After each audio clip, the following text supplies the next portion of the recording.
Hello and welcome. I'm Natalie Williams, Director of the Wellbeing Blueprint, and I'm with Laura Van Zandt, a Wellbeing Blueprint signer and Executive Director of Reach Beyond Domestic Violence. Welcome, Laura. Thank you, Natalie. It's nice to be here with you.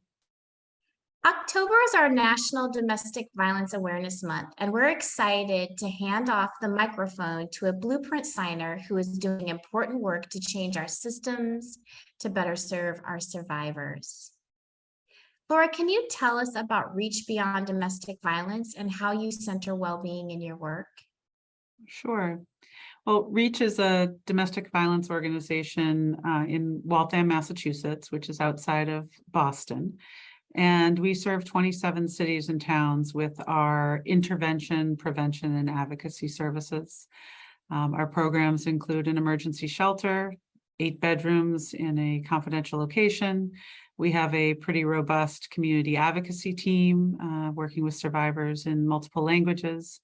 And we also have a pretty well-developed prevention team. So doing a lot of work in community, trying to educate, mobilize, engage around domestic violence. When I think about how we center well-being in our work, I think about it on a couple of levels. Domestic violence is about an imbalance of power, and it's about control.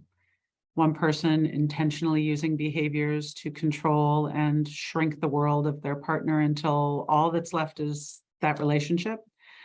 And the survivor, the target of the abuse, is forced into trade-offs. Their well-being diminishes, their well-being suffers as a result. Healthy relationships, on the other hand, support well-being. Partners celebrate each other's accomplishments and connections. They respect boundaries and support each other in doing what they love, like being with friends and family, engaging with the world. And in a healthy relationship, people strive together to ensure that their needs are met. They protect one another from violence and shame, and their worlds can grow and expand both together and individually. So, we center well-being in everything that we do. And in fact, when we redid our values a few years ago, it's incorporated into one of those values. We say we care for ourselves and one another. And that means we recognize that survivors, our staff, our volunteers, we're all, more than any trauma we've experienced. We're more than the job functions that we perform. We believe that well-being stems from feeling grounded in our lives and in our work.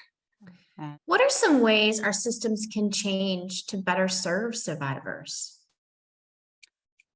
I think it's important to acknowledge that survivors of domestic violence are forced, every day, every minute, to make difficult decisions. And I use the word decisions intentionally, not choices. Decisions that force them into trade-offs among, all of these factors that contribute to well-being.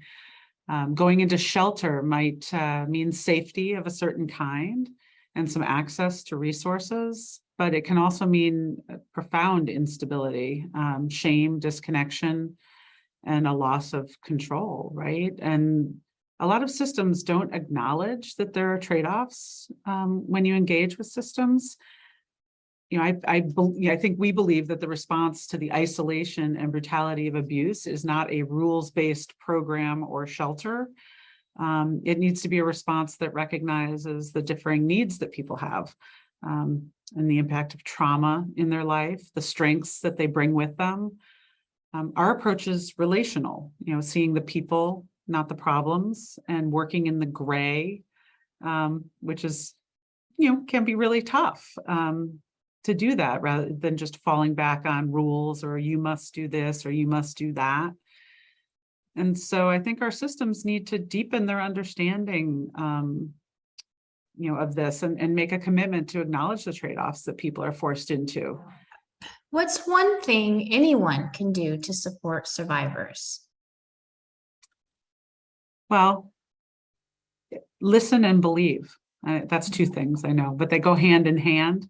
A lot of times, we talk about the services we provide and, we describe safety planning, or we might talk about what court accompaniment looks like, or, what's involved with advocacy, helping with benefits or with immigration, or, working with your children's schools. these are all services, but really the most powerful tool that our advocates have is to listen, without judgment, and to believe the survivors that we work with. And so I think we all have a role to play in, promoting healthy relationships